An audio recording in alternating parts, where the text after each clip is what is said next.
Hello guys, welcome again to our channel टेक्नोवर्टीज। और आज की इस वीडियो में हम बात करने वाले हैं इन्वर्टर्स की, और इन्वर्टर लेने से पहले आपको क्या देखना चाहिए उसकी। अगर आप इस चैनल पर नए हो तो मैं हूं करण सिंह और आप देख रहे हैं टेक्नोवर्टीज। तो बिना किसी देरी के चलिए शुरू करते हैं।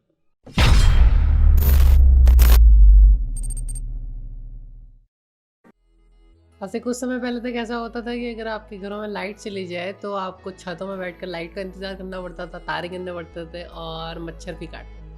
लेकिन अब ऐसा नहीं है, अब सबके घरों में इन्वर्टर्स लगे हुए हैं। अब लाइट हो ना हो एक ही बात है, लाइट जाने के बाद भी आप अपने इन्वर्टर्स से अपना घर में रह सकते हो। मतलब आपको छत में तारे नहीं गिनने पड़ेंगे।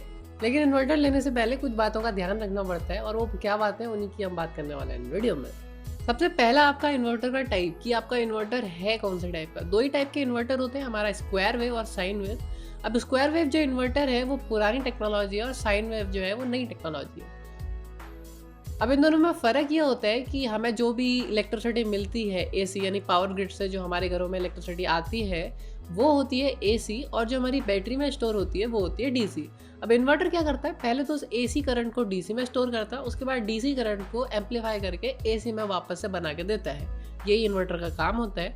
जो स्क्वायर वेव इन्वर्टर होते हैं वो पुरानी टेक्नोलॉजी है, जो कि वो हमें इलेक्ट्रिसिटी प्रोवाइड नहीं करा पाता है, जो हमें पावर ग्रिड से मिलती है। मतलब हमारे अप्लायंसेज जो हैं उनको दिक्कत होती है उस इलेक्ट्रिसिटी को झेलने में, जिसकी वजह से वो हमिंग नॉइस क्रिएट करते हैं। इसी के साथ साथ जो हमारी बैटरी होती है उस पर भी थोड़ा सा इफेक्ट बेकार पड़ता है, जिससे उसका लाइफ स्पैन थोड़ा कम हो जाता है। अब जो साइन वेव इन्वर्टर्स होते हैं ये लगभग कोशिश करता है कि जो पावर ग्रिड से इलेक्ट्रिसिटी मिल रही है उसी पैटर्न में आपको इलेक्ट्रिसिटी प्रोवाइड कराने की कोशिश करता है, जिसकी वजह से जो हमारे डिवाइस हैं वो ढंग से चलते हैं। अब आपको कुछ दुकानदार कहेंगे कि स्क्वायर वेव में और साइन वेव में कोई फ़र्क नहीं है, लेकिन ऐसा कुछ नहीं है। स्क्वायर वेव में जो आपके डिवाइस हैं वो आवाज़ करते हैं, तो उसका कारण ये है कि उन्हें दर्द है। जब किसी को दर्द ही नहीं होगा तो आवाज़ क्यों करेगा। अभी दर्द कुछ इस तरह का है कि मान लो अगर आपका कोई पंखा है जो 3 से 4 साल बाद सर्विस मांग रहा है, अगर आप उसको स्क्वायर वेव इन्वर्टर पर कंटिन्यूसली यूज़ कर रहे हो तो हो सकता है कि वो 1 डेढ़ साल या फिर 2 साल में ही आपका सर्विस मांगने लग जाए। मतलब जो आपको एसी करंट में मिल रहा है इलेक्ट्रिसिटी पावर ग्रिड से जो आ रही है आपके घरों में लाइट, उसमें भी वो आवाज़ करने लग जाएंगी 1 डेढ़ साल में ही, जिसके लिए आपको फिर से उसकी सर्विसिंग करानी पड़ेगी उसे ठीक करने के लिए, और ये खर्चा आपका हर 1 डेढ़ साल में आता रहेगा। इसके अलावा जैसा कि मैंने बताया कि बैटरीज पर भी बैड इम्पैक्ट पड़ता है। मतलब मान लो अगर आपकी बैटरी में 1000 वॉट अगर स्टोर्ड है तो वो 60 से 65% तक ही आपको उसका दे पाएगा आउटपुट। मतलब कि जो आपका 1000 वॉट है उसमें से 650 से 600 वॉट ही आपको मिलेगा, उससे ज़्यादा नहीं मिलेगा स्क्वायर वेव इन्वर्टर्स में। जबकि साइन वेव की इफिशियंसी जो होती है वो 75 से 85% तक की होती है। जो बहुत अच्छे होते हैं उनकी 85 से थोड़ी सी ज़्यादा भी होती है। तो ये आपकी बैटरी की लाइफ को भी थोड़ा ज़्यादा पहुंचाएगा और आपको थोड़ा बैकअप भी ज़्यादा देगा। इसके अलावा जो 1000 वॉट जो स्टोर किया है बैटरी में इन्वर्टर ने, स्क्वायर वेव इन्वर्टर उसी 1000 वॉट को स्टोर करने के लिए 1500 तक ले लेता है, जबकि साइन वेव में 1200 से 1300 में काम हो जाता है। इसका मतलब ये है कि जो आपका पावर कंजम्पशन है वो भी बढ़ जाता है जब आप स्क्वायर वेव इन्वर्टर लेते हो। तो आपने देखा कि आपको सिर्फ एक घाटा नहीं होता है, सिर्फ मतलब आवाज़ की दिक्कत नहीं है। आवाज़ तो चलो छोड़ो, एक बार के लिए आप इग्नोर भी कर सकते हो, लेकिन बात सिर्फ आवाज़ की नहीं है, आपके डिवाइस भी खतरे में है, साथ ही साथ में आपका इलेक्ट्रिसिटी बिल बढ़ता है, और साथ ही साथ में आपकी बैटरी का लाइफ स्पैन भी कम हो जाता है। अब आप देख लो आपको क्या देखना है।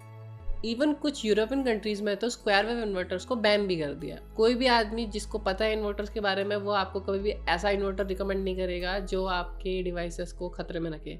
इवन स्क्वायर वेव इन्वर्टर से जो आपके ज़्यादा सेंसिटिव अप्लायंसेस होते हैं, जैसे आपका कंप्यूटर हो गया या फिर आपकी टीवी हो गई, अगर आप इनको यूज़ करते हैं आप अपने इन्वर्टर में, तो ये ख़राब भी हो सकता है अगर आपका स्क्वायर वेव टाइप का इन्वर्टर है। तो साइन वेव इन्वर्टर इसमें रिकमेंडेड है। अब इतना तो आप समझ गए होंगे, स्क्वायर वेव और साइन वेव इन्वर्टर में आपको साइन वेव इन्वर्टर में फ़ायदा मिलता है, लेकिन sine wave inverter square wave inverter से कुछ एक्सपेंसिव होते हैं। अब ये बहुत ज़्यादा एक्सपेंसिव नहीं होते हैं, सिर्फ 25% प्राइस का जो इंक्रीमेंट होता है वो होता है। अब आप देख लो आपको एक टाइम खर्चा करना है कि बार बार खर्चा करना है, वो टोटली आपके ऊपर डिपेंड करता है। इसके अलावा टाइप्स के अलावा अब दूसरी चीज़ आती है इन्वर्टर में देखने के लिए कि लोड कैपेसिटी कितनी है।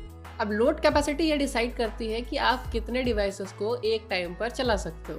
मान लो आपको 4 पंखे चलाने हैं तो आपको लोड कैपेसिटी कितनी रखनी है, अगर आपको 10 पंखे चलाने हैं तो लोड कैपेसिटी कितनी रखनी चाहिए। इसके लिए आपको खुद कैलकुलेशन करना पड़ेगा।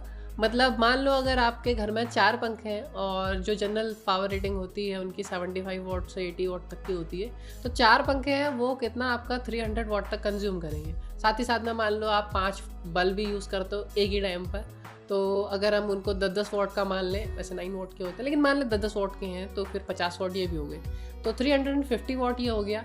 इसके अलावा मान लो आप टीवी भी देख रहे हो साथ ही में, तो 150 वॉट्स तक वो भी कंज्यूम करती है, तो 150 वॉट ये भी ऐड कर लेते हैं। तो ये हो गया आपका टोटल 500 वॉट्स। अगर आप इसमें और भी कुछ ऐड करना चाहो तो आप अपने हिसाब से देख लो।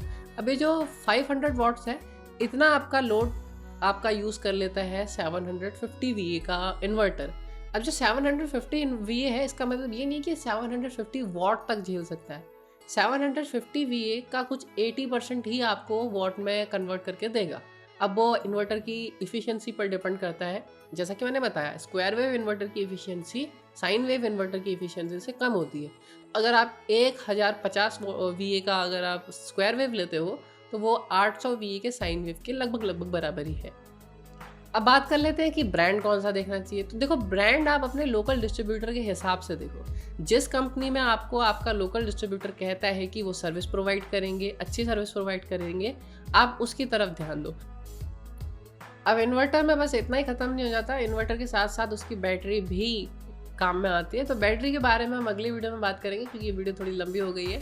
अगर आप लोकेलिटी में ही रहते हो, यानी कि चकरपुर या खटीमा में रहते हो, तो आप इस नंबर पर कांटेक्ट कर सकते हो। हमारी इलेक्ट्रॉनिक्स की शॉप भी है और इलेक्ट्रीशियन जो है आपको तुरंत आपका जो काम है वो करके देंगे। और इन्वर्टर से रिलेटेड या फिर और भी कोई इलेक्ट्रॉनिक्स से रिलेटेड काम हो तो आप इस नंबर पर कांटेक्ट कर सकते हो। अगली वीडियो में हम बात करेंगे बैटरीज़ के ऊपर कि बैटरीज़ में आपको क्या देखना पड़ता है इन्वर्टर के। अगर आप इस चैनल पर नए हो और अगर आप 4-5 बार देख चुके हो मेरी वीडियोज़ और आपको लगता है कि वीडियोज़ काम की है, तो सब्सक्राइब भी कर सकते हो चैनल। तो that's all for today. Thanks for watching. See you soon.